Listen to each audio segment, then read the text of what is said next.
স্ত্রী ওষুধ খেয়ে বহুত ভালো আছে।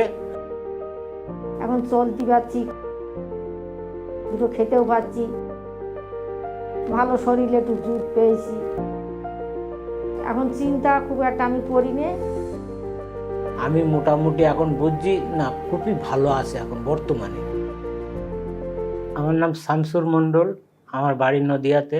আমার স্ত্রীকে অনেক ডাক্তার দেখিয়েছি, আমাদের লোকাল ডাক্তার দেখানোর পরে তারা বললে ক্যান্সার হয়েছে। ক্যান্সার বললে তখন তো মাথা এমনি খারাপ হয়ে যায়।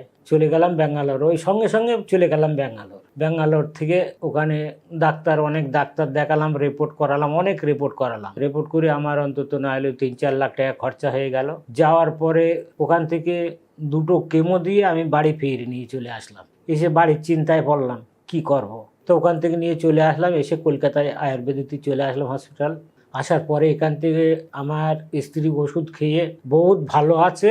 হ্যাঁ, এখন বর্তমানে ভালো বলতে এখন শরীর, আমি আগে উঠতে পারতাম না, চলতে পারতাম না, এখন চলতে পারছি, দুটো খেতেও পাচ্ছি, ভালো শরীরে একটু জুত পেয়েছি। তখন একটা চিন্তা হতো যে হয়তো বাঁচবো না, কি পর্যায়ে কি মানে অবস্থায় হবে এইসব শরীরই, মানে তখন একটা চিন্তা ভাবনা আলাদা ছিল, খুব চিন্তা হতো।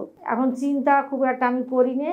আমার ওয়াইফকে যখন ক্যান্সার ধরা পড়লো তখন মানে ব্যাপারটা তখন মনের তো থাকবেই সব সময়ের জন্য যে বাঁচবে না ক্যান্সার। আর আমার লোকেও বলতো যে ক্যান্সার হলে বেকার খরচা করো না, বাঁচবে না। হ্যাঁ, তুমিও শেষ হবে, ও শেষ হবে। আমার লোক সে যতদিন শেষ হয় হবে, যখন শেষ হবে আম্মু নয় শেষ হলাম, তাতে তোর অসুবিধে নেই। তবে বর্তমানে আমি এই আয়ুর্বেদিক খেয়ে আমি মোটামুটি এখন বুঝছি না, খুবই ভালো আছে এখন বর্তমানে। মানে চলা ফেরা, খাওয়া দাওয়া, মানুষের সঙ্গে করা, আমি দেখছি এখন বর্তমানে খুবই ভালো। আমার ভালো লাগছে, জামাইরা মেয়েরা সবই বলে না তোমরা আর একবার নিয়ে আসো, এখন ভালো আছে। কেন আর একটা ডোজ খাওয়ালি কি হবে না হবে পরের কথা। তা আমি সেই 90 দিনের কোর্স করবো বলে আমি আবার আয়ুর্বেদিতে আবার এসেছি। 1 ডোজ খাওয়া হয়ে গেছে, পরের ডোজে আমি আবার আয়ুর্বেদিতে এসেছি।